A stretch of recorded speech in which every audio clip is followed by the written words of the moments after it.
The night began with the sound of fire eating through dry timber. A single gunshot cracked the silence, echoing across the valley like a final heartbeat. By the time the smoke rose over Ashwood, the Price Ranch was nothing but glowing cinders beneath a pale Montana moon. Eleanor ran barefoot, bleeding, her father's name still burning on her lips. The wind tore through the trees, carrying the scent of ash and gunpowder. Somewhere behind her, men laughed the kind of laughter that stripped the world of mercy. She stumbled once, twice, and fell among the pines. The forest swallowed her whole. The stars were cold that night, the ground colder still, and somewhere between fear and exhaustion, she closed her eyes believing it might be the last time. But fate, out here, has its own quiet way of circling back. Before dawn, a horse's breath steamed in the dark. A man dismounted his boots whispering against frost, a worn coat, a scar across his knuckles, a pair of eyes that had seen too much war and too little peace. He didn't ask who she was. He just lifted her from the ground, gentle as if she were made of glass, and carried her toward the faint light of his cabin. And that was the night the story began. If old Western stories like this stir something quiet in you, stay a while longer. Subscribe and let the fire keep burning. The air that evening carried the smell of dust and dying grass. The sun hung low over the Montana plains, bleeding orange into the faraway ridges. You could hear the wind dragging through the wheat stubble, whispering across the broken fences of the Price Ranch. Somewhere in that stillness, a hammer struck iron, a dog barked once, and then the world went quiet again, like it was holding its breath before the storm. Eleanor Price moved slowly across the yard, her dress catching ash and straw.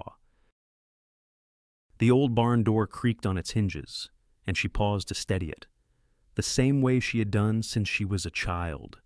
Her father was still inside, his silhouette bent over a harness, mending what little they had left. His hands were trembling more these days, but he never said he was tired. He never had to. The ranch had been in the family since before the war, when the land stretched wild and clean, as far as a man could ride in a day. But now the borders had fences, and the fences had men like Thomas Becket, who rode with papers signed in town and guns that spoke louder than law. Eleanor looked toward the horizon, where the sky was already bruised purple. A thin line of dust rose in the distance. Horses, too many to be neighbors. She didn't call out. She didn't have to. Her father had seen them too. He came out of the barn, the shotgun cradled against his chest. His voice, when it came, was steady. "Go inside, Ellie." She hesitated. "Pa, now." It wasn't anger in his tone, just the kind of weight that leaves no room for questions. She turned toward the house, but her eyes caught the reflection of something metal sunlight glancing off a rifle barrel. The first gunshot shattered the evening. It cracked through the air like the world itself had split. Chickens scattered, the horse screamed, and Eleanor dropped to the ground, covering her head. Smoke rose from the far end of the barn, then fire-orange tongues licking up into the twilight. She heard her father shout, a single word lost to the wind. Another shot followed, then silence. The smell of burning hay filled her throat. She crawled toward the doorway, coughing, tears cutting lines through the soot on her face. Through the haze, she saw him, her father, lying near the fence post, one hand reaching toward the dirt road, the shotgun still beside him. The men rode past him, laughing. She could hear their voices, muffled by the crackle of the flames. Becket said, "Make it clean." One of them called. Eleanor pressed her body against the ground. Every sound was too loud. The fire, the horses, her own heart slamming against her ribs.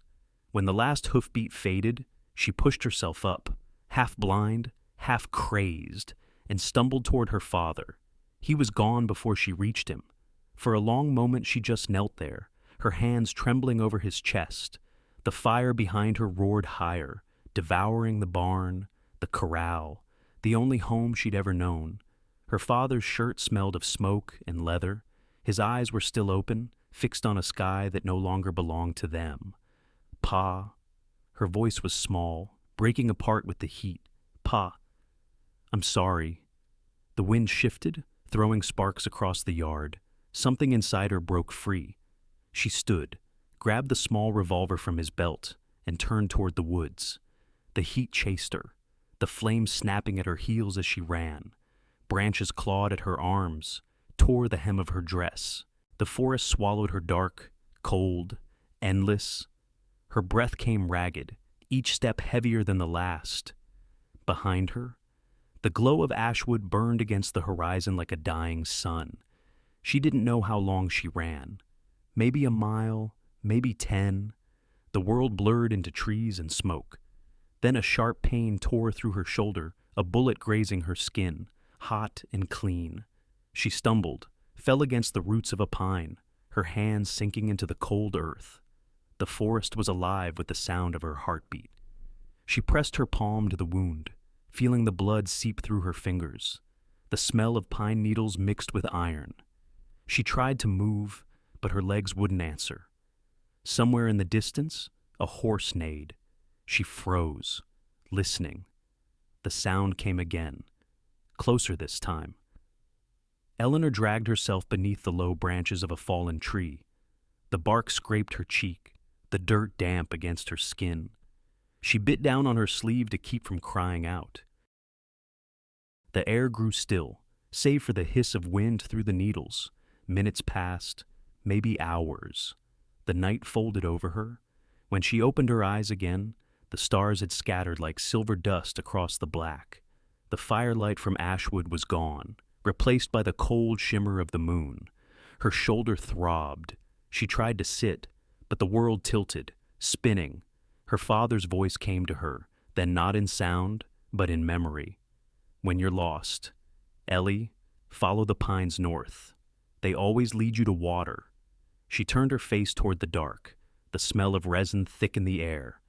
Somewhere beyond the ridge, water whispered a river. Maybe.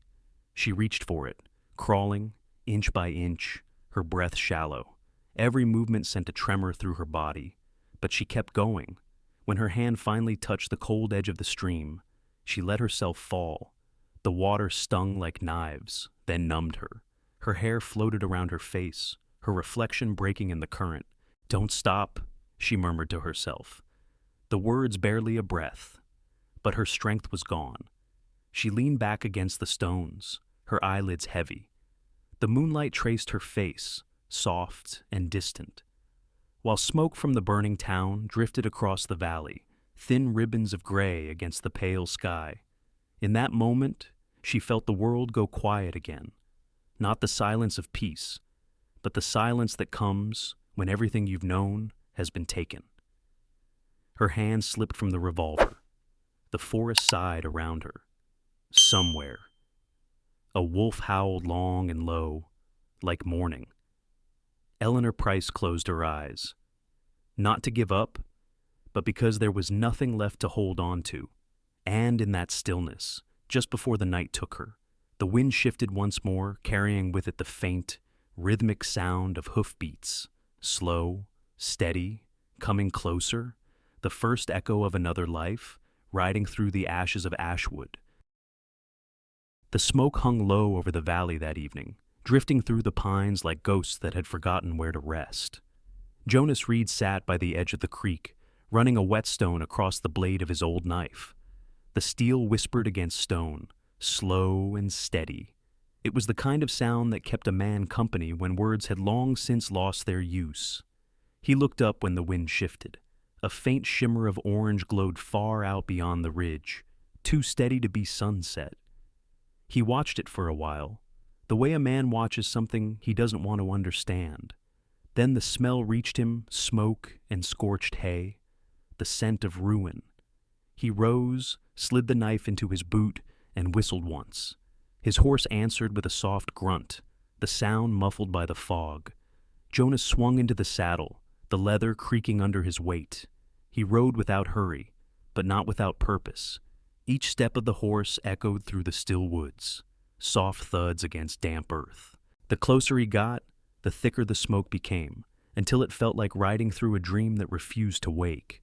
When he found her, She was half hidden beneath the fallen pine, her dress torn, one arm stretched toward the creek.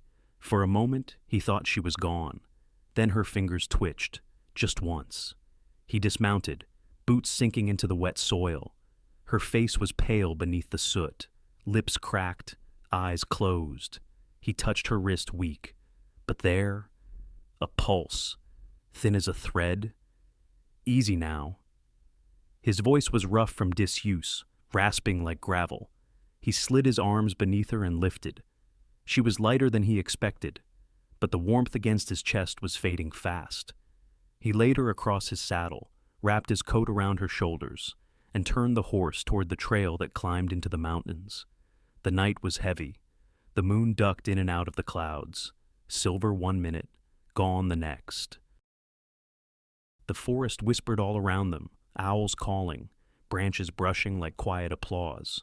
Jonas kept his eyes forward, his jaw set.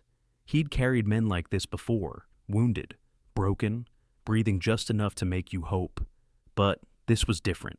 This was someone who hadn't yet had the chance to stop believing in the world. By the time they reached his cabin, the first light of dawn had begun to gray the sky. The house was small, built of split logs and stubbornness, its roof patched with tin that rattled when the wind blew. He pushed the door open with his shoulder, the hinges groaning like old bones. Inside smelled of pine sap, tobacco, and smoke. He laid her gently on the narrow bed against the wall. The fire in the hearth was nothing but embers, but he coaxed it back to life with dry twigs, feeding it until the shadows began to retreat. She stirred once, a faint sound in her throat. He found the wound on her shoulder clean through the flesh, not deep enough to kill if infection didn't take her first. He poured whiskey from a dusty bottle, soaked a rag, and pressed it to the wound. She flinched, her body arching weakly. "Easy. Girl, it's all right." His voice softened, surprising even him. He took a needle from the old tin box, threaded it with shaking hands. Years had passed since he had done this, but the memory came back too easy, too clear. The war had left him with too many ghosts and too few reasons to care. He cleaned the wound again, and when the needle bit into her skin, she whimpered. He froze. His hands trembled, but he finished the stitches, slow and careful. When he tied the last knot, sweat had gathered along his hairline. He sat back, breathing hard, staring at her face in the firelight. The flames licked across her cheekbones, turning her skin gold, catching in the strands of her hair. She was young. Too young for the kind of fear that had brought her here. Jonas poured more whiskey this time for himself. The burn steadied his hands, but did nothing for the ache behind his ribs. He'd seen too much blood, too much loss. And yet, here he was again, afraid for a stranger. He wiped his hands on a rag, then pulled a blanket over her. Her breathing had steadied, shallow but even. He sat on the floor beside the hearth, the light flickering over his face, the sound of the fire filling the silence. Outside, the wind rattled the shutters. Somewhere far off, a coyote cried. Jonas leaned his head against the wall, eyes fixed on the faint rise and fall of her chest. He didn't pray. He hadn't done that in years, but he stayed awake, listening to the rhythm of her breathing, the crackle of the fire, the heartbeat in his own ears. There were things he hadn't allowed himself to feel for a long time: fear, tenderness, the ache of wanting to protect something fragile. They'd all come back now, like dust stirred from the corners of an old room. When dawn finally touched the windows, the light was thin and blue. Jonas stood, stretched the stiffness from his back, and stepped outside. The air was cold enough to bite. He filled the tin bucket from the creek, the water clear as glass. Steam rose when he poured it into the basin near the stove. Inside, she was still sleeping. He watched her for a moment, her hair tangled against the pillow, the color slowly returning to her face. He caught himself wondering what her name might be, then shook his head as if to chase the thought away. Names made things real. Real things had a way of breaking. He turned back to the window. The smoke from Ashwood still lingered far on the horizon, faint now, but steady. He could smell it even here, a reminder of what she'd left behind, and maybe what might still come looking. He rubbed a hand over his beard and let out a long breath. For years, his life had been quiet, just the woods, the river, the silence, safe, in its lonely kind of way. But now there was a girl bleeding in his bed, and the world beyond his door was stirring again. He poured another measure of whiskey, set it on the table, and looked once more toward her sleeping form. For the first time in a long while, Jonas Reed felt something unfamiliar crawl under his skin. Not regret, not guilt, fear. Fear that he might care. Fear that if he'd been 1 minute later, she would have slipped beyond reach. He turned toward the fire, let the warmth hit his face, and whispered to no one. "You made it this far. Girl, let's see if morning's kind to you." The wind sighed through the chimney, carrying with it a faint scent of ash and pine. And in that quiet cabin, as the light grew stronger, the man who'd buried his heart years ago sat listening, guarding a life that had wandered back into his world. The smoke outside began to thin, but in his chest, the fire had only just begun to stir. The room was quiet except for the sound of wood crackling in the stove. A thin line of smoke curled upward, painting gray trails along the low ceiling. The storm outside had passed, but the air still carried its weight cold, heavy, and waiting. Eleanor woke to the smell of whiskey and pine. Her eyes blinked against the dim light, taking in the rough wooden walls, the tin cup beside the bed, the coat hung neatly by the door. She didn't remember coming here. Her body felt heavy, her shoulder ached, and every breath pulled at the stitches. Then she saw the man. He sat near the fire, elbows on his knees, head bowed, a strip of cloth in his hands. The flames flickered against his face, revealing a beard streaked with gray and eyes that had seen too much silence. She froze, fingers brushing against something cold beside her pillow. A knife, small, old, but sharp enough. She wrapped her hand around it, the motion slow, measured. Jonas heard the shift of blankets, the scrape of steel. He didn't turn right away. Instead, he lifted his gaze toward the window, where the faintest light of morning was bleeding through frost. "You don't need that," he said quietly. His voice carried no threat, just a tired sort of calm. Eleanor didn't answer. The knife stayed where it was, trembling just a little in her hand. He finally looked at her. "You were half dead when I found you. A mile south, by the creek. I stitched your shoulder, gave you water." Silence filled the space between them, soft, uncertain, like snow settling after wind. Her eyes darted around the cabin. One bed, one chair, a table scarred by use, no sign of anyone else. "Where am I?" she asked, her voice a rasp. "Near the border," he said. "About 20 miles from Ashwood." At the name, her breath caught. The firelight flickered across her face, showing the bruise on her cheek, the dark shadow under her eyes. Jonas saw it, the flinch, the way she turned away from the warmth as if it burned. He set the cloth aside and leaned back. "I used to be a medic," he said softly. "Union Army. I patch people up. That's all I do now." Her grip on the knife eased, though she didn't set it down. He went on, his tone steady, distant. "I don't kill anymore." Outside, wind pushed through the trees, brushing snow from the branches. The world seemed to exhale. Eleanor's voice came small, brittle. "They burned it. Everything. The house. The barn. My father." She stopped there, as if the word itself had weight enough to break her. Jonas said nothing. He only looked into the fire, jaw tightening, as if he knew that kind of loss too well. "They wanted the land," she continued, her words shaking but determined. "Thomas Beckett, he said he owned it now. My father stood his ground. They shot him." Her hand slipped from the knife. It landed softly on the blanket, the sound almost tender. Jonas nodded once. "Slow, heavy. I've seen men like him," he murmured, paper in one hand, gun in the other. "They always think it makes them right." The fire cracked. Eleanor's eyes filled, but no tears fell. She stared into the flame, her reflection wavering. "There's nothing left," she whispered. "Not even his name on the gate. It's all gone." Jonas rose, the floorboards creaking beneath his boots. He crossed to the stove, lifted the kettle, and poured hot water into a cup. The sound was soft, steady, ordinary in a world that had stopped being ordinary for her. He handed it to her. She hesitated before taking it, her fingers brushing his for just a moment. They were rough, calloused, yet strangely gentle. "Drink," he said. "It'll help." She did. The water was bitter with herbs, but it warmed her throat, steadied her hands. Jonas sat back down, elbows on his knees again. He didn't look at her, just spoke to the fire.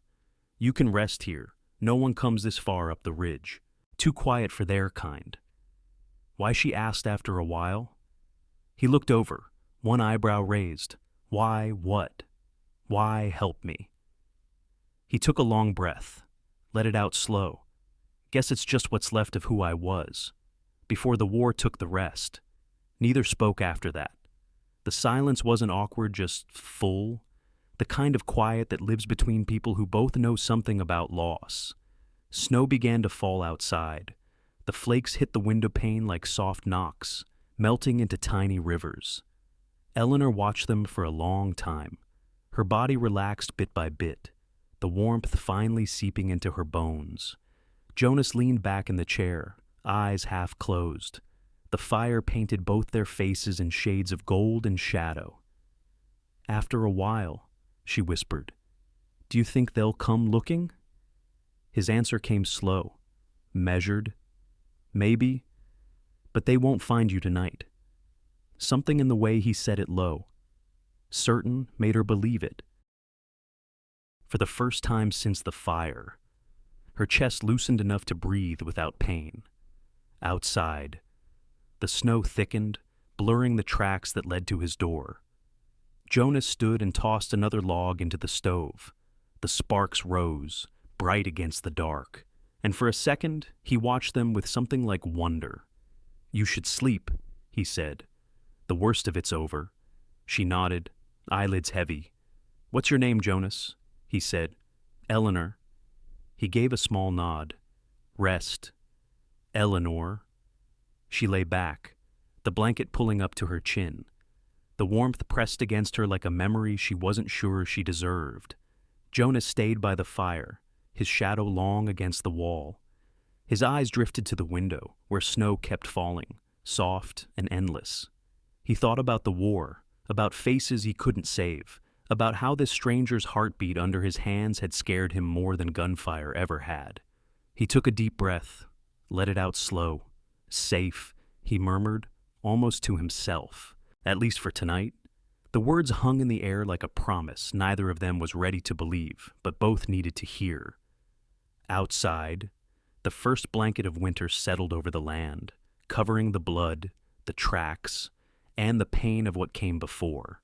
The wind eased, carrying only the faintest whisper of peace, and in that small cabin, beneath the breath of falling snow, a stranger's kindness burned like a fragile flame, quiet, but alive. The night crept in through the cracks of the old cabin, a slow breath of frost curling over the floorboards. The fire had burned low, its light soft and gold against the wooden walls. Outside, the forest whispered a restless murmur of branches bending under the weight of snow. Eleanor lay still beneath the blanket, eyes open to the dim glow. Sleep wouldn't come. Each time she closed her eyes, she saw the barn aflame, the shape of her father falling into the dust, the sound of laughter tangled with gunfire. The mind has a cruel way of looping pain, turning it over and over, until the heart forgets how to rest. She turned on her side, careful not to pull at the stitches. Her breath made small clouds in the cold air. Across the room, Jonas sat by the stove, head bowed, elbows resting on his knees. The light flickered across his face, carving lines of weariness she hadn't noticed before. He wasn't asleep. She could tell by the way his hand tapped absently against the rifle leaning on the wall beside him.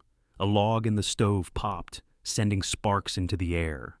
Eleanor flinched, her body tensed, eyes darting toward the sound.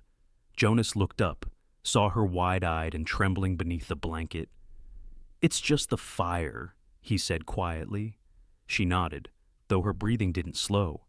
The wind picked up outside, whistling through the chinks in the wall. The flame guttered, shadows shifting over the room like ghosts returning home. Jonas stood, pulled another blanket from the chair, and crossed the floor. The boards groaned under his boots.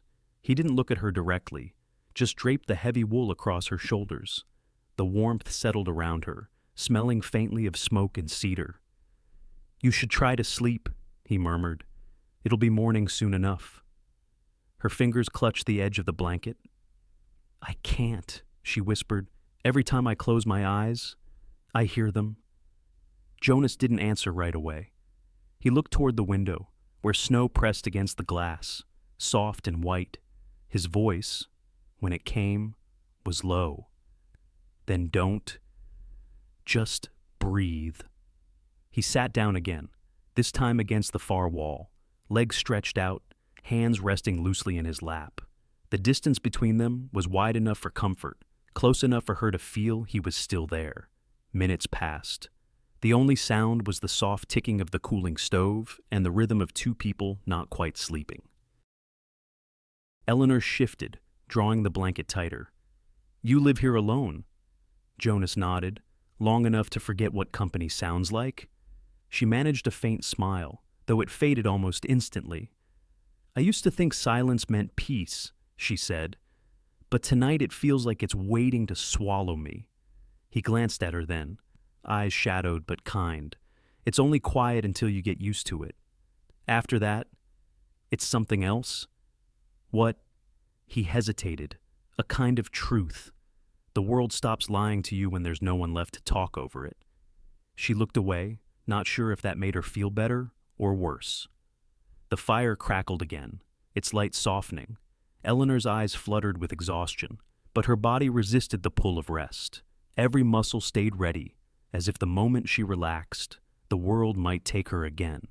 Jonas watched her from where he sat, seeing the tremor in her shoulders, the way her fingers clenched the blanket. Something in him stirred a small ache he hadn't felt in years, the kind that made a man remember what it was to want to keep another soul safe. Without a word, he reached for the thick quilt folded at his side and stood. He crossed the short space between them, slow, deliberate. She stiffened when he neared. "I'll keep the fire going," he said quietly. "You'll be warm." He laid the quilt over her, then knelt to adjust the logs in the stove. The flame caught again, climbing higher, the cabin filled with its glow, the walls breathing with it. When he straightened, she was watching him. Her eyes, in that dim light, held something fragile mistrust and gratitude tangled together. "I don't even know who you are," she said. He gave a small shrug. "Doesn't matter tonight." Something eased in her expression. She let out a slow breath and sank deeper into the blanket. Jonas sat back down, this time closer to the bed. He didn't speak again, just leaned his shoulder against the wall, one hand resting near the rifle, the other on his knee. The firelight moved across the room like a heartbeat. Eleanor's eyes drifted shut, opened again, then closed once more. Her breathing evened. The tremor in her hands stilled. Jonas watched her until the sound of her sleep settled into rhythm. He could hear the faint whistle of wind slipping through the eaves, the low hum of embers shifting. She turned in her sleep, her head moving slightly, and before he realized it, her cheek brushed his arm. He froze. The contact was small, barely there, but it sent a current through him, something soft and dangerous. He stayed still, not daring to move. Her head rested lightly against his shoulder now, her breath warmed through the fabric of his shirt. He looked down at her, at the way the light kissed the curve of her face, and felt a tightness in his chest he hadn't known in years. It wasn't desire. It was something quieter, older, a kind of mercy that comes from seeing someone broken and wanting the world to be gentle again. He leaned back slightly, careful not to wake her. The rifle gleamed beside him, untouched. The cabin smelled of smoke and winter, and something almost like hope Outside, the wind howled through the trees, but it sounded farther away now, as if the forest itself had decided to stand guard. Jonas let his eyes close, just for a moment. The warmth from the fire reached him, steady and alive. The night stretched on, long and endless, yet peaceful in a way he couldn't name. When the first gray light crept through the window, he opened his eyes. Eleanor was still asleep, her head still against his shoulder, her hand resting near his arm. He didn't move, didn't breathe too loud, afraid, perhaps, that if he did, the quiet miracle of the moment might shatter. The fire had burned down to embers. He watched them pulse faintly in the ash, a dull red glow like the slow, patient beat of a heart learning to trust again. The morning came slow, gray, and brittle. Frost clung to the cabin's window, tracing thin rivers of white along the glass. The fire in the stove had died to ash, but the smell of smoke still lingered soft, steady, like the memory of warmth refusing to leave. Jonas stepped outside first. The air bit his skin, sharp as the edge of a blade. His breath rose in pale clouds as he looked toward the ridge, where the sun was just beginning to pull itself above the trees. A quiet world stretched before him, untouched, except for the faint tracks of one horse and a woman's smaller prints beside it. He stood there for a while, hands tucked into his coat, before going back in. Eleanor was awake, sitting on the edge of the bed. Her hair fell loose over her shoulders, the color of wheat after rain. She'd tied her wounded arm close to her chest, careful, but steady. When she looked up, her eyes held that kind of tiredness that doesn't come from sleep, but from knowing too much. "I have to go," she said softly. Jonas nodded once, though he didn't ask where. He poured water into a tin cup and set it beside her. "You won't make it far alone." "I don't plan to go far," she replied. "Just to Maple Hollow. My aunt lives there." He leaned a shoulder against the wall, watching her. "That's near the Beckett Range." "I know," she said, tying her scarf tighter, "but it's the only place left." The silence between them felt heavy, but not cruel. He studied her face, still pale, but the fire in her eyes had come back. That same stubbornness that got her out of the burning yard was alive and breathing again. He exhaled slowly. "I'll saddle the horse." She blinked, surprised. "You don't have to." He didn't let her finish. "I said, I'll saddle it." There wasn't anything else to say. He moved through the motions with quiet precision, buckling straps, checking the reins, rubbing frost from the leather. Eleanor watched from the doorway. The blanket draped over her shoulders like a small piece of safety she wasn't ready to let go of. When they set out, the sun had climbed just high enough to melt the frost from the branches. The trail wound through pines and spruce, the ground soft with fallen needles. The horse's hooves sank with a muffled rhythm, the kind that settles into a man's chest and beats there long after the sound itself is gone. Jonas rode ahead, his coat flapping lightly against the wind. Eleanor sat behind him, one arm holding to the saddle horn, the other pressed against her shoulder. The smell of pine and horse leather filled the air. They rode in silence for a long while, every so often. Jonas would glance back to make sure she was still upright. She was stubbornly so, but her eyes were far away, tracing the horizon like she was afraid to look too close at the present. At midday, they stopped by a stream cutting through the woods. The ice at the edges cracked softly under their boots. Jonas filled a canteen, handed it to her without a word. She drank, wiped her mouth with the back of her hand. "You don't talk much," she said after a while. He looked up from his saddle straps. "Nothing worth saying." "That doesn't sound true," she murmured. He didn't reply, just gave the faintest shrug. The wind shifted, carrying the faint smell of wood smoke from somewhere far off. Jonas froze, his hand pausing mid-motion. He scanned the ridge, eyes narrowing. Then he relaxed, too faint, too distant. "Not Beckett's men, not yet." "Let's keep moving," he said. They followed the stream until it opened into a clearing.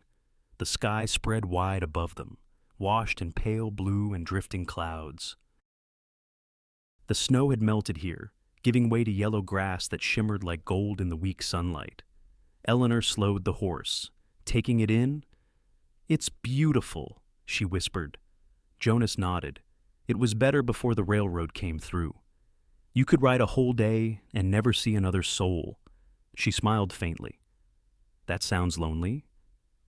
He met her eyes, then looked away. Sometimes that's the point. A soft laugh escaped her, brief, but real. It startled even her. The sound seemed to hang in the air longer than it should have. Jonas almost smiled, almost. They rode again, the land opening before them. A herd of deer crossed their path in the distance, their hooves sending up a light spray of snow. Overhead, a hawk circled slow and wide. The day passed quietly, their shadows stretching long behind them as the sun sank lower. The golden light caught in Eleanor's hair, and Jonas found himself glancing back more often than he meant to. He wasn't used to company, especially not the kind that asked nothing from him. She didn't talk much anymore, but when she did, her voice softened the space around her.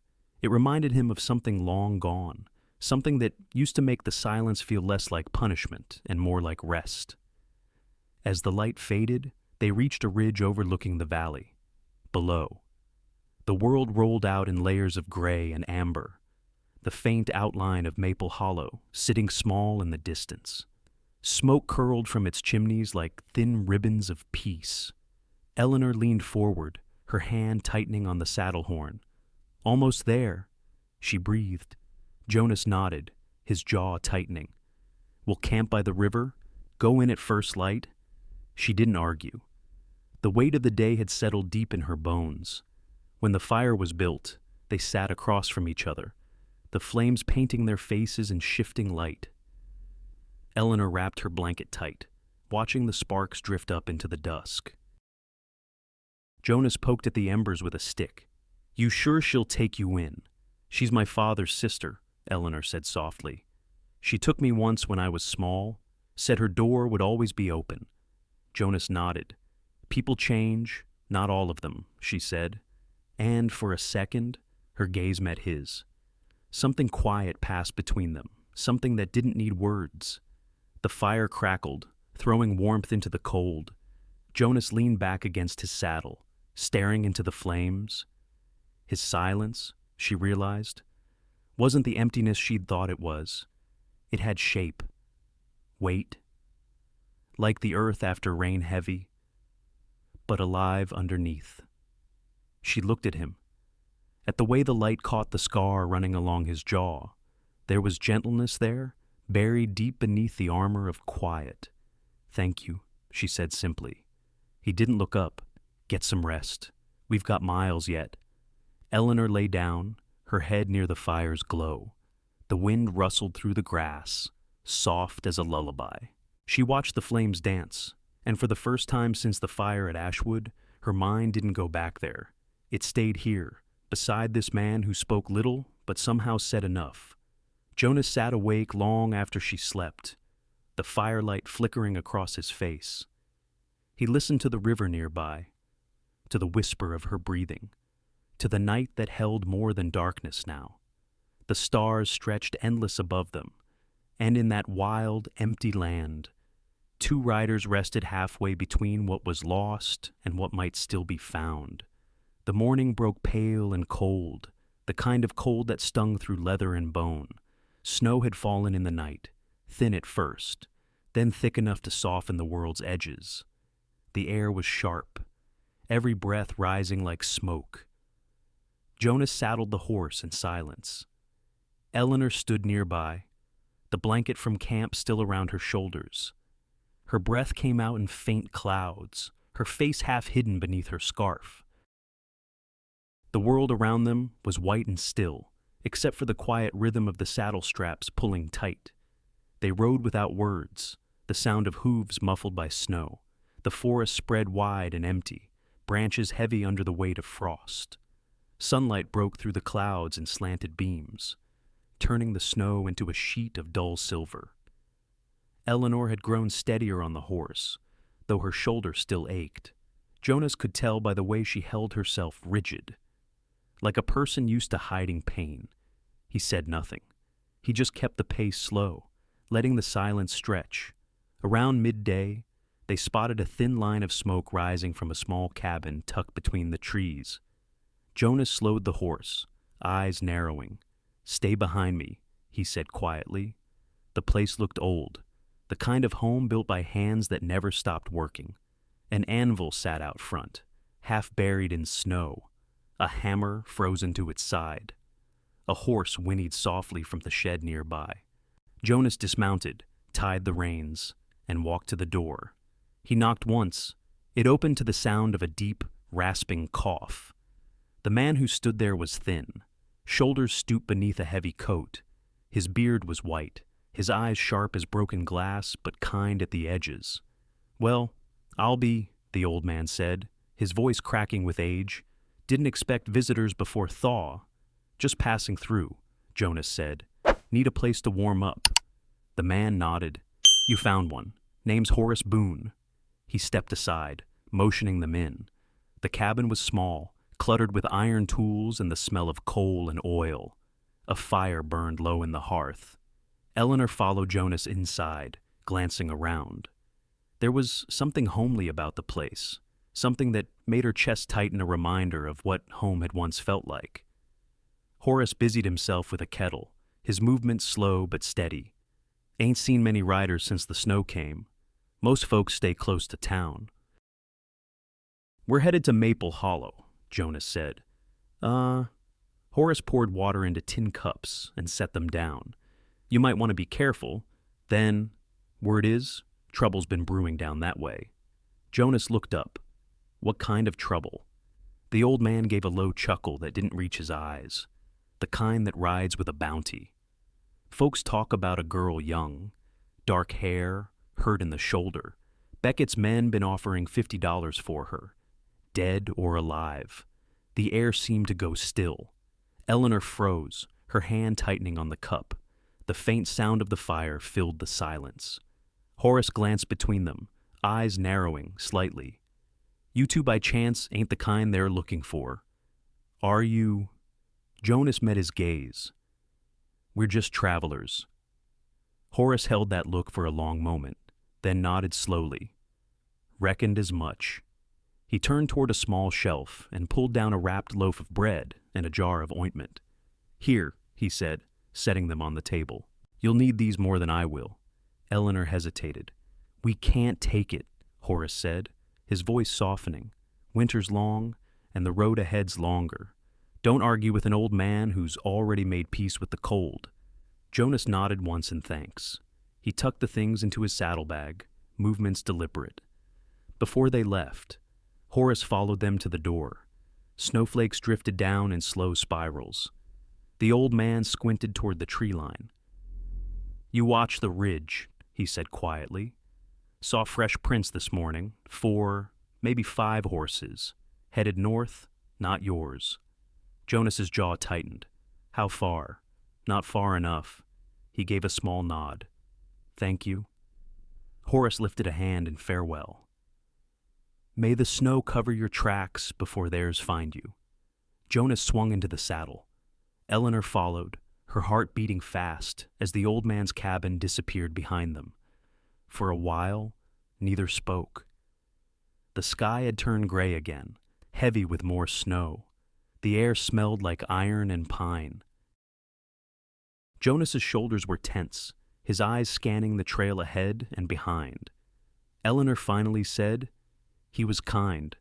Jonas nodded. "Kind people tend to get hurt in this country." She glanced sideways at him. "And you?" He didn't answer, just adjusted the reins. The horse pressed on, breath steaming in the cold air. By late afternoon, the wind had picked up. Snow fell harder now, turning the world into a blur of white and shadow. They followed the narrow trail through a canyon, the walls rising high and close around them. Jonas stopped once, dismounted, and crouched low near the ground. Eleanor leaned forward. "What is it?" He brushed snow aside, revealing the faint imprint of a boot. The edges were fresh, the tread sharp. "They're close," he said quietly. Her stomach tightened. Beckett's men. He didn't answer, but the look in his eyes told her enough. He stood, mounted again, and turned the horse off the main trail. We'll take the ridge path, he said. Slower, but they'll lose the tracks if the snow holds. The climb was steep, the wind biting at their faces. Trees thinned as they gained height. The valley below disappeared into mist. Eleanor clung tighter, her fingers cold but steady. She wanted to ask what he planned to do if the men found them, but something in his posture, the quiet, deliberate way he moved, kept her silent. When they finally stopped, the light was fading. Jonas helped her down, his hands firm around her waist. For a second, she felt the warmth of his skin through the gloves, and it steadied her in a way words couldn't. They led the horse into a hollow between two great rocks and started a small fire. The flames flickered weakly against the snow, their light caught in Jonas's gray eyes. Eleanor sat close, her arms wrapped around her knees. They won't stop. Will they? She asked. Jonas stared into the fire. Men like Beckett never do. But they make mistakes. She looked at him, the glow painting his face in gold and shadow. What kind of mistakes? The kind that underestimates what's worth protecting. For a moment, the only sound was the wind, soft and distant. She wanted to speak, to say something more, but the words wouldn't come. So she just nodded, the firelight dancing in her eyes. Snow began to fall again, slow and heavy. It covered the trail behind them, layer upon layer, until even their own tracks disappeared. Jonas watched the flakes melt against his glove, then lifted his gaze to the dark horizon. Somewhere out there, danger was moving closer, but for now, the world was quiet. He tightened his hand on the rifle lying beside him, his jaw set. Eleanor looked at him, seeing in the lines of his face not just caution, but resolve, the kind of silent promise only a man who's lost everything can make. Outside the circle of firelight, the snow kept falling, and beneath it, faint and fading, the last footprints disappeared into white. The snow fell harder that evening, swallowing sound and distance. The sky had turned a colorless gray, so low it seemed to press against the earth. Jonas could feel the storm tightening around them. The air bit at his face, each breath cold enough to sting his lungs. He knew they needed shelter before dark. Eleanor had been quiet all afternoon. At first, he thought it was the cold, or exhaustion. But when he looked back, he saw the pallor of her skin, the way her shoulders trembled under the blanket. Her lips had gone the color of ash. Eleanor, he called softly. She lifted her head, but her eyes were unfocused, lost somewhere far away. Jonas, she murmured, it's getting so hot. Her voice cracked like thin ice. He stopped the horse, swung down, and reached for her. Her skin burned through the layers of wool. The fever had come on fast, too fast. Hold on, he said, his voice rough but steady. We'll find cover. The forest around them was thick, the kind that swallowed the light. He led the horse off the trail, boots sinking deep into snow. Then, through the blur of falling flakes, he saw it a shape half hidden by drifts and trees, an old hunting cabin, leaning to one side, forgotten by everyone but time. He pushed the door open with his shoulder. It groaned in protest, sending down a spill of snow from the roof. Inside was dark and cold, but dry. There was a broken table, a few crates, and a stone hearth still full of old ash. He carried her in, laid her down on the bed of his coat, and went straight to work. The fire came slow, sparks catching only after the third match. But when the flames took, the room came alive, their light crawling over the walls, chasing away the shadows. Eleanor shivered, even with the heat. Her face glistened with sweat, her breath shallow. Jonas wet a cloth with melted snow and wiped her forehead. She stirred, eyes fluttering. "It hurts," she whispered. "I know," he said, wringing out the cloth. "It'll pass." Her eyes met his for a second, glassy with fever. "Don't Don't leave me." He shook his head once. "I'm not going anywhere." He went to the corner where a small pile of bark and dry herbs still sat, remnants of whoever had used the cabin before.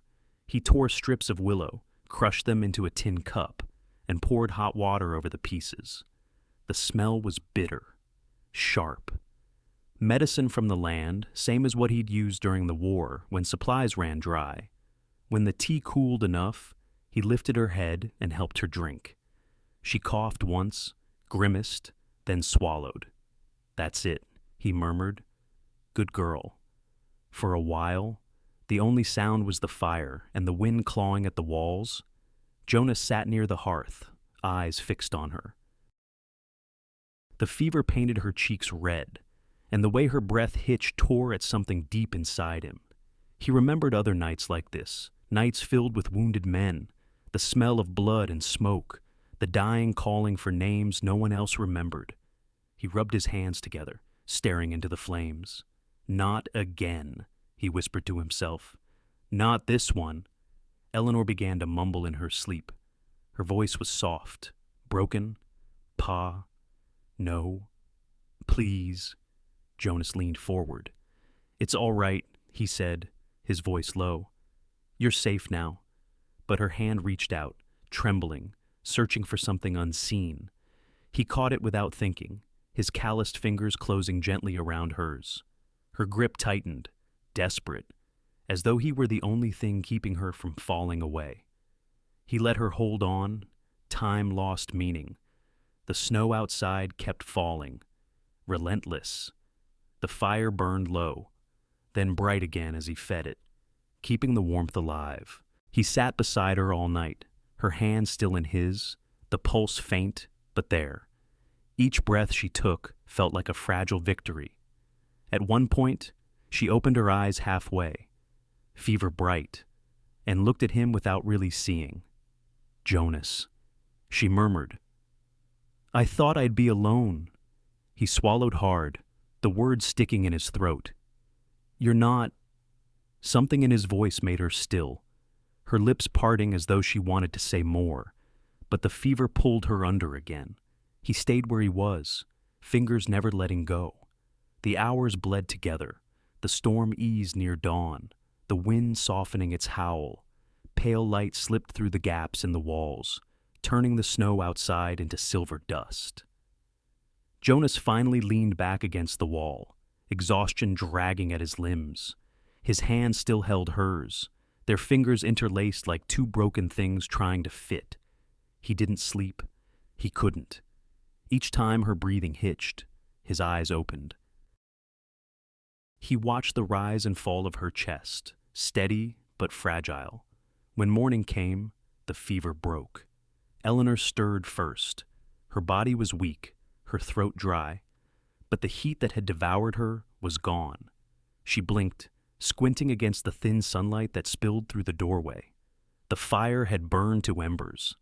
Jonas was still beside her, head resting against the wall, his hand limp in hers. She looked at him for a long time.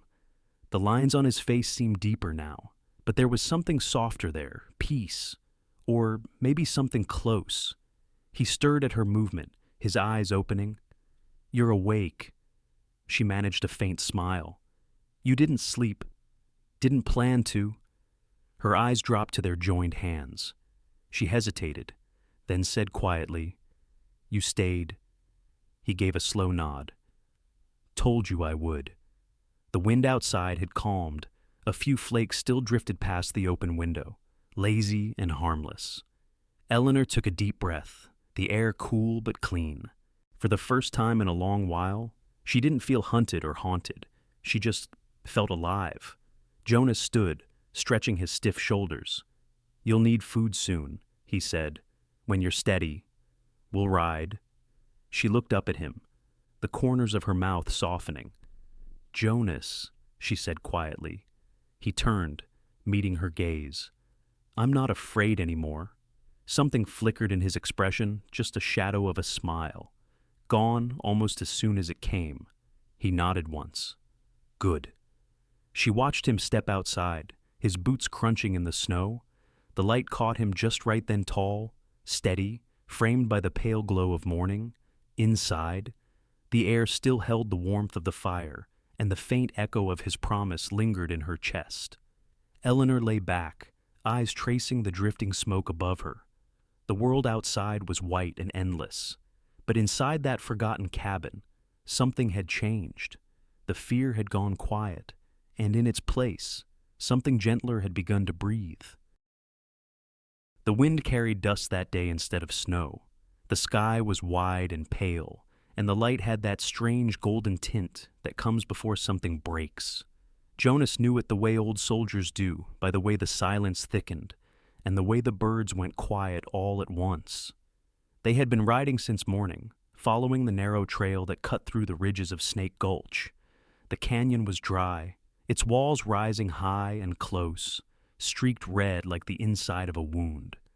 The horses' hooves echoed off the stone, slow, steady, too loud in a place made for ambush. Jonas's eyes kept sweeping the cliffs. His hand stayed near the rifle across the saddle. He didn't say anything, but his body spoke at the tension, the readiness. Eleanor rode behind him, wrapped in her shawl, her hair pulled back against the wind. The fever had left her weak, but her gaze was clear now. She saw the way Jonas watched the shadows, the way his shoulders shifted slightly each time the horse rounded a bend. "What is it?" she asked quietly. He didn't turn. "We're being watched." Her hand tightened on the reins. "Beckett's men. Most likely." She swallowed hard, but said nothing more. The canyon turned again, narrowing into a throat of rock. Jonas slowed the horse, eyes tracing every ledge and crack. Then, without a word, he slid off the saddle. "Get down," he said. Eleanor obeyed. Her boots hit the dirt softly. Jonas led the horse toward the canyon wall, tying it to a juniper root. The animal snorted, uneasy. Jonas patted its neck once, then crouched, pressing a hand against the warm dust. The tracks were fresh. 3 horses, heavy boots. They'd come through no more than an hour ago and stopped somewhere ahead. He looked up at the ridge, then at Eleanor. "Stay low," he said, "and stay quiet." She nodded, gripping the small revolver he'd given her days before. It felt strange in her hand, too heavy, too certain, but she held it like she meant it. Jonas moved ahead, every step silent. The canyon bent again, and that's when he saw them, 3 figures, half hidden behind rocks, one with a rifle resting on a boulder, another crouched near a horse. The third smoked a cigarette, the ember flaring against the wind. Jonas pulled back, breathing slow.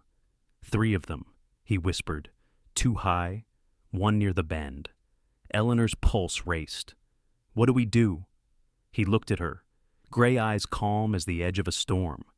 "We wait for them to think they've got the advantage." He gestured toward a side ledge, low and narrow. "Up there, crawl behind the rocks. If it turns bad, don't aim to scare. Aim to end it." Her throat went dry. I know," he said. "You will?" She hesitated, then climbed. The stone scraped her palms, cold and rough. From up there, she could see the canyon stretch out like a long scar. Jonas, a dark figure below, standing in the open now, one hand resting at his side. The men noticed him first by the sound of his boots crunching on gravel. "Who's there?" one called out. Jonas's voice carried, deep and even, just a man passing through. "Drop your gun, stranger." He didn't move. No. There was a pause, a laugh, and then the sound of a rifle bolt sliding home. That's when the first shot cracked. The bullet sparked off the stone inches from Jonas's boot. He dove sideways, drawing his revolver mid-motion, rolling behind a boulder. Eleanor flinched at the sound, her heart slamming in her chest. Smoke drifted up from the ridge opposite her. She could see the man who'd fired his hat low, his grin wide. Jonas fired back. 1 shot, clean. The man's grin vanished, his body folding over the rock. The echo of the gunshot rolled through the canyon like thunder. The second gunman shouted, running for cover. The third swung his rifle up toward Jonas's position. Jonas ducked, fired again, missed. A splinter of rock sliced across his cheek. Eleanor's breath came fast. She could see it all, the flash of light, the brief chaos, the man aiming again. Jonas reloaded, but the gunman already had him lined up. And that's when Eleanor pulled the trigger. The recoil jolted her shoulder, the sound deafening. The man below jerked backward, his rifle clattering from his hands. Smoke drifted from her gun, her hands shook, her body frozen. Jonas looked up at her, just once, eyes wide, not in shock, but something else. Respect, maybe, or gratitude he couldn't say out loud. He turned, aimed again, and dropped the last man where he stood. Then there was silence, only the wind moving through the canyon, carrying the smell of gunpowder and dust. Eleanor stayed crouched, staring at her trembling hands. Jonas walked toward her, his boots leaving dark prints in the sand. "You all right?" he asked, voice low. She nodded slowly. I didn't think. You did what you had to." She met his gaze. "I shot him." Jonas looked past her, at the ridge now quiet, at the smoke still curling from the rocks. "He would have shot me first." Her breath shook, but the weight of his words steadied her. When he turned back toward the horse, she saw the dark stain spreading across his shoulder. "Jonas!" she said sharply. "You're hit." He looked down, touched the wound with 2 fingers. "Just a graze. Sit down." He didn't argue this time. He sank against the canyon wall, wincing as she tore a strip from her scarf and pressed it to his shoulder. The blood was warm against her fingers. "Hold still," she murmured. He almost smiled. "You sound like me now." "Then you'd better listen," she said, tying the fabric tight, "because this time, it's my turn to save you." The wind shifted, carrying dust down the canyon. The sunlight had softened, falling in bands of gold and shadow. Jonas watched her hands move, sure and steady, her face calm despite the tremor in her voice. When she finished, she sat back on her heels, breathing hard. "There," she said. "That should hold." He looked at her, something unspoken in his eyes. "You did good back there." She looked away, her throat tight. "I just did what you taught me." They sat in silence after that, the canyon holding its breath. The bodies of the men lay still on the ridge, the smell of gunpowder fading into dust. Jonas finally stood, slow and stiff. "We'd better move. Beckett'll know soon enough his dogs didn't come back." Eleanor nodded. She holstered the revolver, the weight of it now familiar. As they led the horse out of Snake Gulch, the last of the sun slipped behind the cliffs. The shadows stretched long, swallowing the blood and the footprints until they were part of the earth again. Jonas glanced at her once, his gray eyes soft beneath the brim of his hat. "You did what needed doing," he said. "That's all any of us can do." She didn't answer, but as they rode out of the canyon, she found her gaze steady, her fear gone. Behind them, the wind whispered through the narrow pass, low, haunting, like the echo of gunfire fading into memory. The road into Maple Hollow was lined with bare cottonwoods, their branches drawn thin against the gray spring sky. The snow had melted into mud, and the wheels of passing wagons had carved deep grooves through the main street. Smoke drifted lazily from chimneys, curling up into a pale morning light. It was the first sign of peace they'd seen in weeks, but Jonas still kept his hand close to the rifle. Eleanor sat upright in the saddle beside him. Her cheeks were wind-bitten, her eyes bright with something he hadn't seen before. Not fear, not exhaustion, but the quiet weight of arriving somewhere that once belonged to her world. They rode past the general store, the blacksmith's yard, the church with its leaning steeple. Townsfolk glanced up as they passed, some curious, some cautious, most indifferent. Maple Hollow was the kind of place that had learned not to ask questions. At the edge of town stood a small farmhouse with a red roof dulled by weather. Smoke rose from the chimney, steady and sure. Eleanor's breath caught. She slid down from the saddle before the horse had fully stopped. The door opened before she could reach it. "Eleanor." The voice was tremulous, familiar in a way that made the years between them vanish. Did you think I wouldn't find my way back?" Eleanor whispered. Margaret, her father's sister, was smaller than she remembered, hair gone white, hands shaking as they reached out. "Oh, my girl," she said, pulling her close. "They told me. They said everyone in Ashwood was gone." Eleanor pressed her face into her aunt's shoulder, and, for a moment, all the dust and blood of the journey fell away. Jonas stood a few paces back, hat in hand, his boots muddy from the road. Margaret turned to him, eyes glistening. "And you," she said softly, "you brought her home." He shifted his weight, uncomfortable under her gaze. "She did most of the work herself." "Ma'am," Margaret shook her head. "If not for you, she wouldn't be standing here." Eleanor looked over her shoulder, meeting his eyes. There was 1,000 things she wanted to say, but she only nodded. Margaret took her inside. The house smelled of baking bread and wood smoke. Jonas lingered near the doorway, feeling like a shadow in a place that belonged to the light. He turned to leave, but Margaret's voice stopped him. "You'll stay," she said firmly. "At least until you've had a proper meal. I won't hear otherwise." He hesitated, but Eleanor's soft please was enough. He stepped inside, boots leaving damp prints on the worn wooden floor. They ate together at a small table by the window. The food was simple stew, bread, a cup of weak coffee, but it felt like a feast after the long, cold weeks. Margaret talked in bursts, questions tumbling one after another, her hands never still. Eleanor answered gently, avoiding the worst parts, her eyes darting toward Jonas every now and then, as if to anchor herself. When the meal was done, Jonas rose. "I should be on my way," he said. Margaret stood too. "And where would that be?" "Mr. Reed," he paused, the question catching him off guard. "Anywhere that isn't trouble." "Then stay here," she said simply. "Lord knows this place could use a steady pair of hands." Eleanor looked at him, hope flickering behind her tired eyes. Jonas hesitated, then gave a small nod. "All right," he said, for a while. The days that followed moved differently. Time no longer chased them. It drifted, like dust in a sunbeam. Jonas helped mend the fence behind the barn, fixed a leaky roof, and replaced the broken hinges on the corral gate.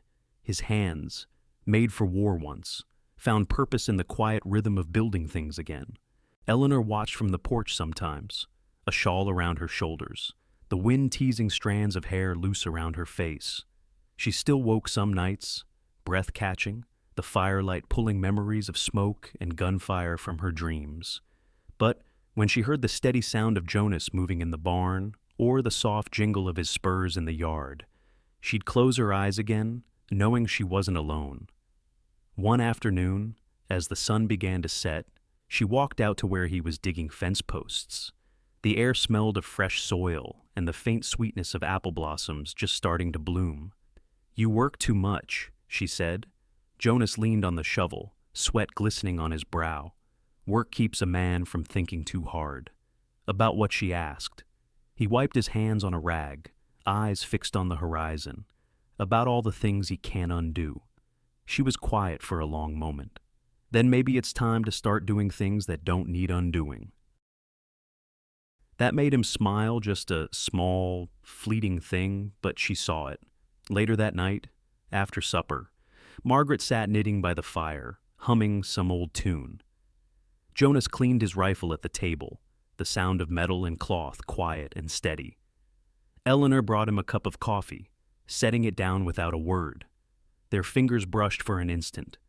It was nothing, really, but it lingered.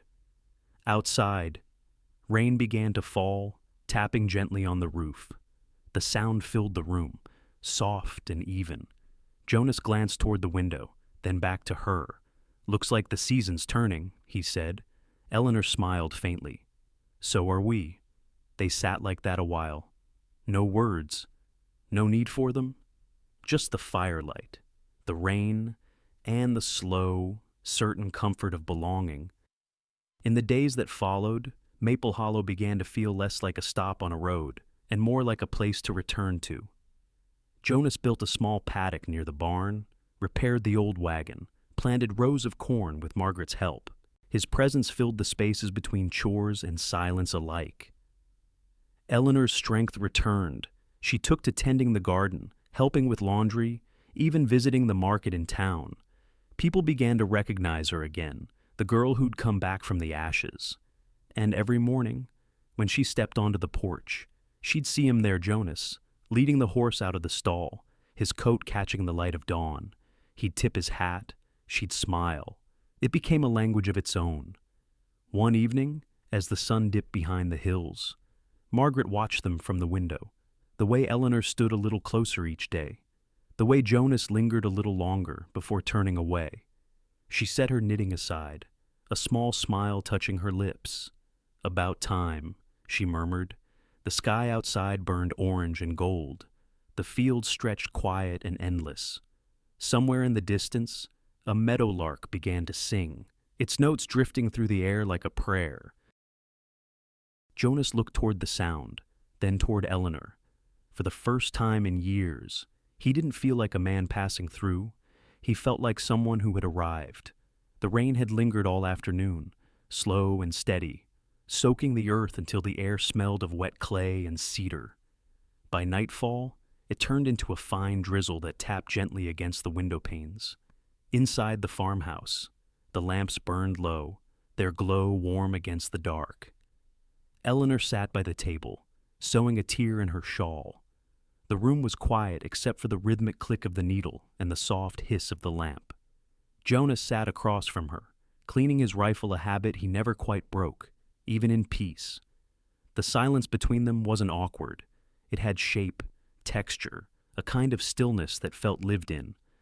Outside, thunder rolled far away, too distant to be a threat. Eleanor looked up for a moment. "You never told me much about before," she said softly. Jonas didn't glance up. "Before what? Before you found me?" He paused, the cloth in his hand stilling. The flame in the lamp flickered, its light catching the faint scar on his jaw. "There's not much worth telling," he said. She smiled faintly. "That's what people say when there's too much." He set the rifle down carefully, his hands resting on the table. For a while, he just stared at them, rough and scarred. Then he spoke, his voice low and deliberate. "I was a field medic," he said. "Union Army. Spent the war patching up boys too young to shave, watching them die before morning. When it ended, I stayed behind with what was left of a medical train. They sent us west to tend to refugees, miners, settlers. People thought the war was done, but out there, it never really was." Eleanor listened, the sound of the rain blending with his voice. He looked up, meeting her eyes for a moment, then away again. "We had a camp near Kansas, just tents and barrels of water, nothing more. I'd been married a year. Her name was Anna. She came with me, said she wouldn't let me carry all that alone." His voice cracked then, barely noticeable, like the wood of the table creaking. "One night, a group of riders came through, Confederates that never stopped fighting. They wanted supplies. We had none to give. I was out gathering herbs when I saw the smoke." The words hung heavy in the air. "She was still inside the tent when it caught," he whispered. "By the time I got there, the fire had eaten everything. I tried to go in. His hands clenched. I remember the sound more than the sight, the canvas folding, the fire hissing when it hit the rain." He fell silent. The lamplight trembled slightly, the flame thinning as though it, too, held its breath. Eleanor set her sewing aside, her eyes fixed on him. "Jonas?" He shook his head. "After that, I couldn't stand people, couldn't stand mercy. Either, I wandered, fixed fences, doctored horses, drank when I had coin, starved when I didn't. 2 years went by, and I didn't speak more than a handful of words to anyone." He rubbed his forehead, as if trying to chase away the weight of remembering. "You were the first person I pulled from the fire since her." The room went quiet again. Even the rain seemed to stop. Eleanor stood slowly, her bare feet making no sound on the wooden floor. She walked to the window, looked out at the dark, then back at him. Her voice was soft, but it cut through the silence like the wind through dry grass. "You've carried that alone all this time." He looked up at her, eyes shadowed. "There's not much choice in what we carry. Some burdens don't put themselves down." She stepped closer, the lamplight catching in her hair. "You think being alone makes it easier?" He gave a small, humorless smile. "Easier to remember what you deserve." Eleanor shook her head. "No one deserves to live like a ghost." Jonas said nothing. The storm outside sighed against the walls, the sound low and constant. She reached out, her fingers trembling, and laid her hand on his. His skin was rough, cold at first, then warming under her touch. "You don't have to make peace by punishing yourself," she whispered. "You don't owe silence to the dead." He looked at her, then really looked, the kind of look that finds what words can't reach. "I couldn't save her," he said. Eleanor's voice wavered, but the words came steady. "You saved me." He stared at her, the meaning of it settling slow, like a sunrise breaking over the edge of a long night. For the first time in years, his shoulders eased. The breath he let out sounded like something leaving him a ghost finally loosed. Eleanor squeezed his hand once more, then let go. The lamplight flickered again, throwing their shadows long against the wall. Jonas leaned back slightly, eyes distant but lighter. "You should rest," he said quietly. "I will," she answered, "but not before you promise me one thing." He raised an eyebrow. "And what's that?" "That you stop looking back like the world's behind you," she said. "It isn't. Not anymore." He didn't reply, but the faintest curve touched the corner of his mouth. The lamp hissed as it burned low, the room dimming to a soft amber glow. Margaret's soft snore drifted from the next room, the kind of sound that made the night feel safe. Eleanor sat back down, picking up her shawl, her fingers moving slow through the fabric. Jonas watched her for a moment, then reached to adjust the wick of the lamp. The flame steadied, brightened. Outside, the rain eased into a whisper. For a long time, neither of them spoke. But the silence was different now, not heavy, not hollow, just two lives breathing in the same rhythm. Jonas finally rose, moving to hang his coat near the door. He stopped there for a moment, hand resting on the frame. "Thank you," he said, almost too quietly to hear. Eleanor looked up, smiling softly. "For what?" "For reminding me what it's like to be forgiven." She didn't answer. She didn't need to. He gave her one last look, the kind that said more than words ever could, then turned toward the hallway. The lamp flickered as he passed, the flame bending with the draft. Eleanor sat alone at the table, the light playing across her face. Her eyes followed his shadow until it disappeared down the hall. Then she looked back at the lamp, at the small pool of light it cast over the worn wood, and she smiled. Outside, the night deepened, but inside that small farmhouse, the dark no longer felt like something to fear. The morning came slow and gray, a silence heavy enough to press against the windows. The air carried that strange scent that comes before rain dust and iron and the faint trace of smoke from a faraway fire. Jonas felt it in his bones before he even stepped outside. Trouble was riding in again. He stood on the porch, coffee cooling in his hand, eyes scanning the dirt road that led down from the ridge. The horizon shimmered with heat and distance, but beneath it, he could almost see the movement of riders, 3, maybe 4, moving with purpose. Behind him, the door creaked open. Eleanor's voice was quiet. "It's him." "Isn't it?" Jonas didn't answer. He didn't have to. Margaret joined them soon after, her shawl pulled tight around her shoulders. "Clay's on his way," she said, meaning the sheriff. "He'll do what's right." Jonas nodded once. "Then we'd best make sure he gets the chance." The plan came together in murmurs over the kitchen table. Clay arrived before noon, a man with a tired face and steady eyes. He'd known Beckett's kind too long, the men who thought law was just another fence they could buy their way around. "He wants her to sign," Clay said, resting his hat on his knee. "The deed's worthless without her mark." That's why he's coming here himself. Eleanor sat silent, hands folded in her lap. When she finally spoke, her voice was calm. Then I'll give him what he wants. Jonas's head turned sharply. No, she looked at him. You said once that sometimes we have to face the fire to end it. This is mine. He started to argue, but the look in her eyes stopped him. It wasn't recklessness, it was resolve. Clay placed a map on the table, tapping one spot with his finger. The old grain barn. We can hide my men there, 3 deputies. Good shots.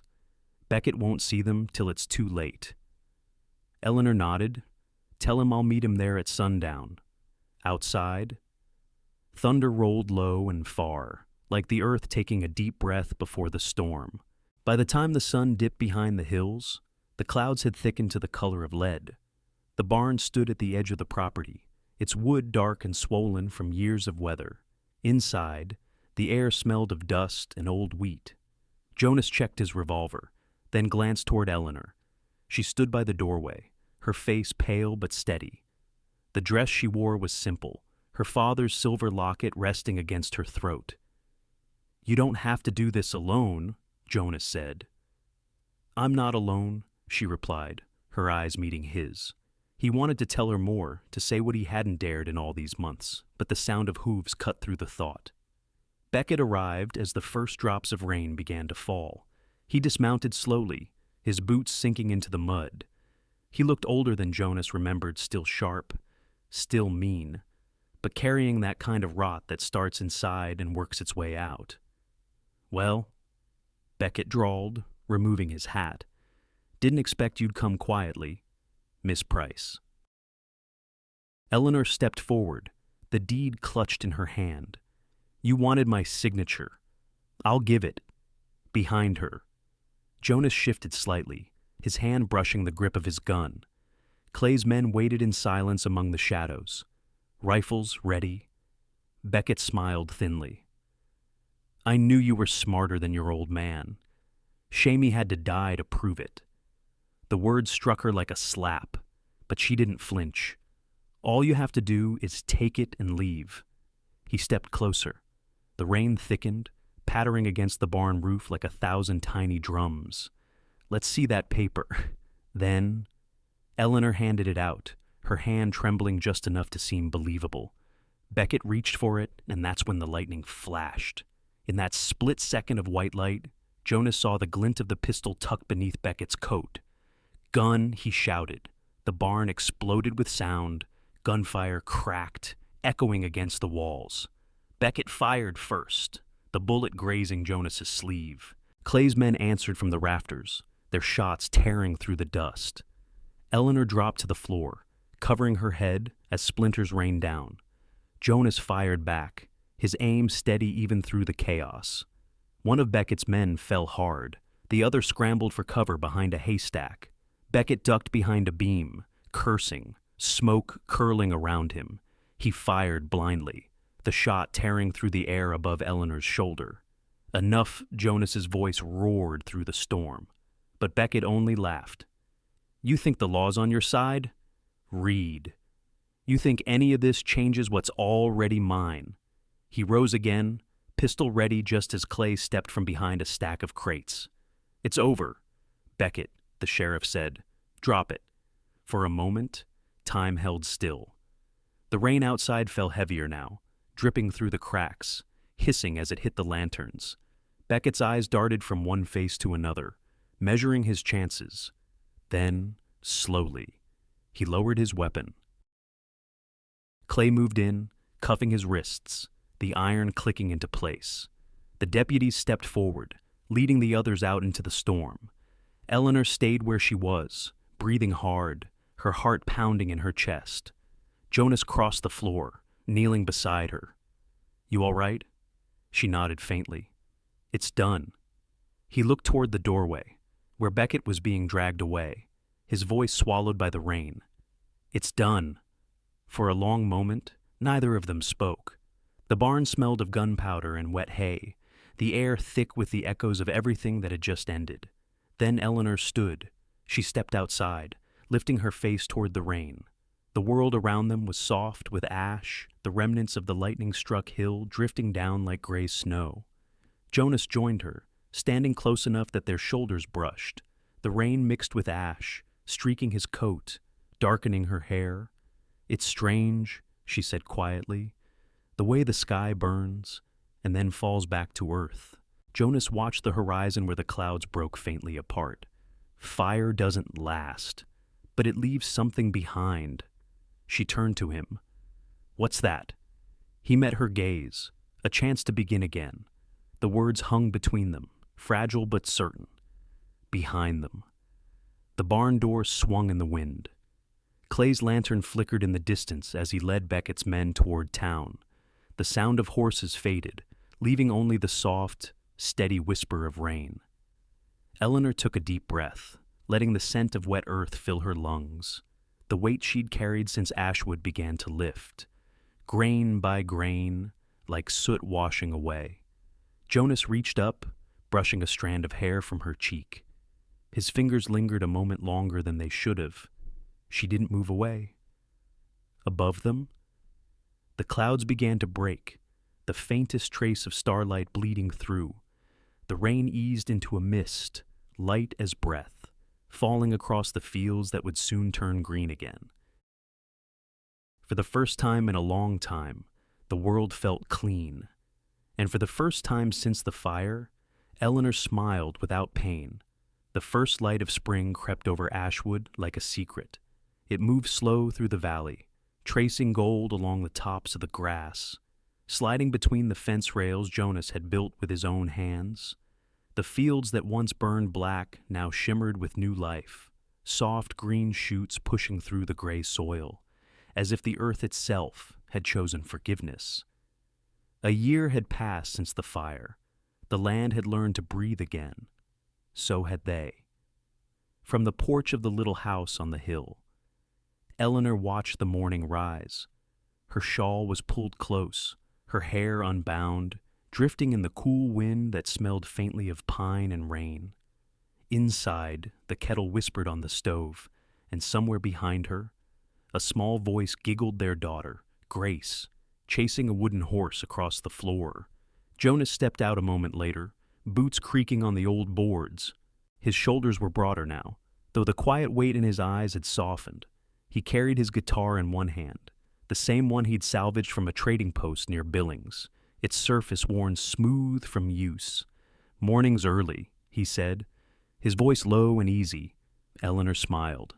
"It's the best time to see how the light hits the field." He looked out with her, toward the valley where the grass swayed slow in the wind, the same ground that had once been nothing but ash and ruin. Jonas rested the guitar against the porch post and sat beside her. "You ever think we'd see it like this again?" She shook her head. "I thought nothing would ever grow there." He gave a faint smile. "Guess we were wrong." A quiet settled between them, not empty, not awkward, just the kind that fills itself with all the things that don't need saying. The breeze carried the faint sound of Grace's laughter, and the creak of the old weather vane turning on the barn roof. Eleanor leaned forward, resting her elbows on her knees. "Sometimes I still see it," she said softly. "The fire, the smoke, the sound when the beams gave way." Jonas didn't speak right away. He reached for her hand, rough palm closing gently around hers. "I see it too," he said, "but I also see what came after." She looked at him, and for a moment, in the pale morning light, he seemed younger. The lines of sorrow on his face blurred into something quieter, something almost at peace. From inside, Grace's voice called out. Mama Eleanor turned, her smile returning. "In a minute, sweetheart." The little girl appeared in the doorway anyway, barefoot, curls wild from sleep. She held up a scrap of fabric, one of Eleanor's old handkerchiefs, clutched proudly in her small hands.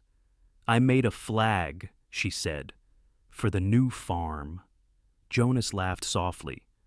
"Looks like we've got ourselves a pioneer."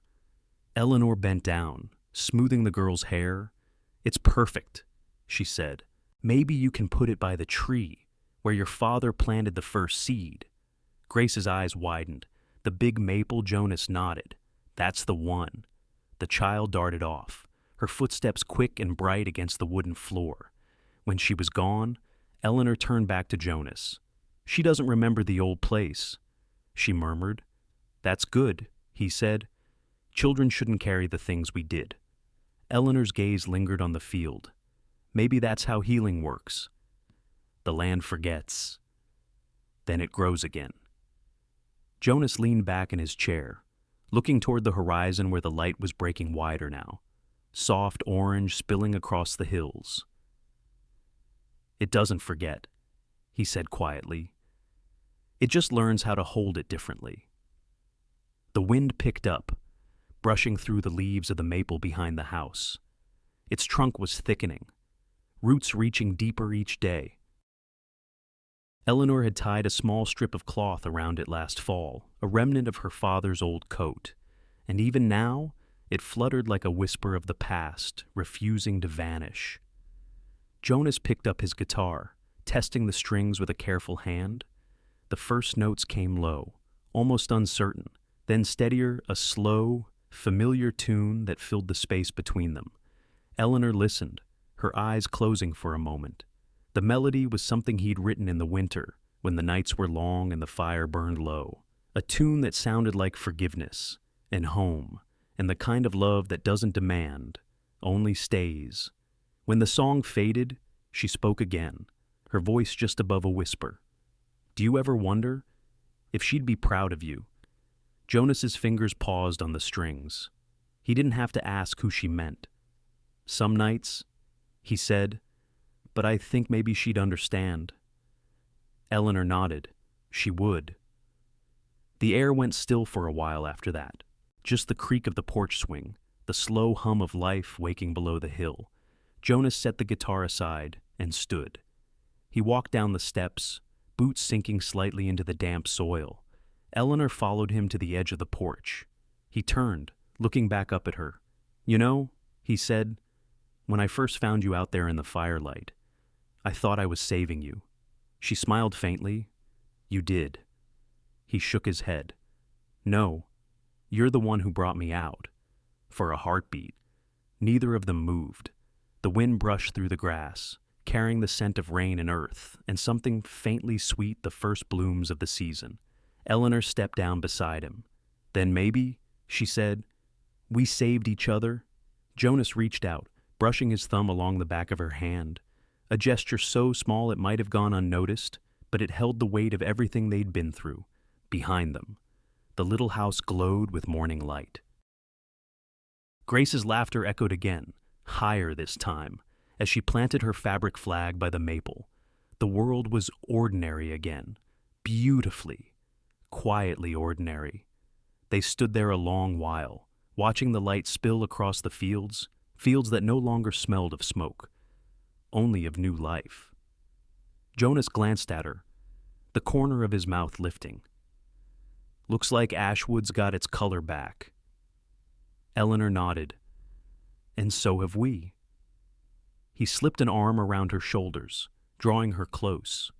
She rested her head against him, the rhythm of his breath steady beneath her ear. The sky brightened to a pale gold. The last traces of mist burned away, revealing the world in its tender, imperfect beauty.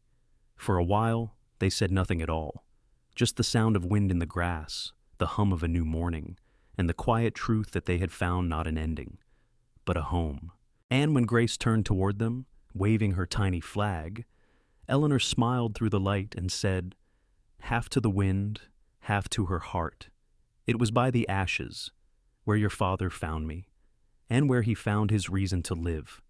The breeze carried her words out over the fields, soft and certain, until they disappeared into the sunlight. Somewhere far above, the clouds broke apart completely, and the world below gleamed clean and bright, washed of fire, washed of sorrow.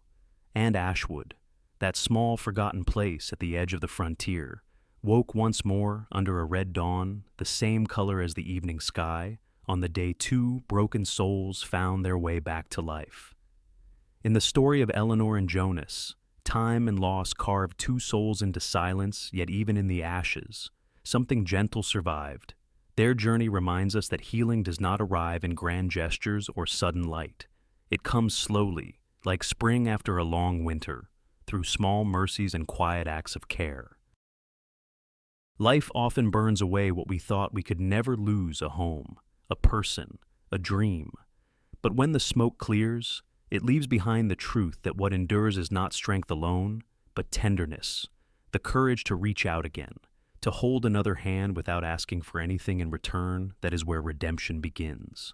For those of us who have lived long enough to know grief by name, this story whispers something simple yet eternal. Forgiveness is not forgetting, and love is not starting over. Both are the choice to stay, to keep tending the fire when the night feels longest. Ashwood may have burned, but it also bloomed again.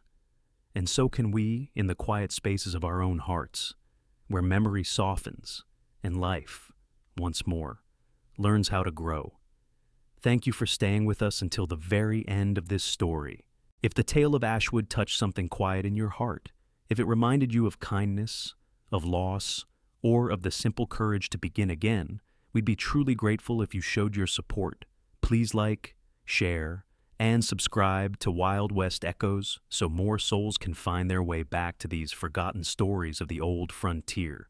Every click keeps the campfire burning, and every listener keeps these memories alive beneath the wide, endless western sky.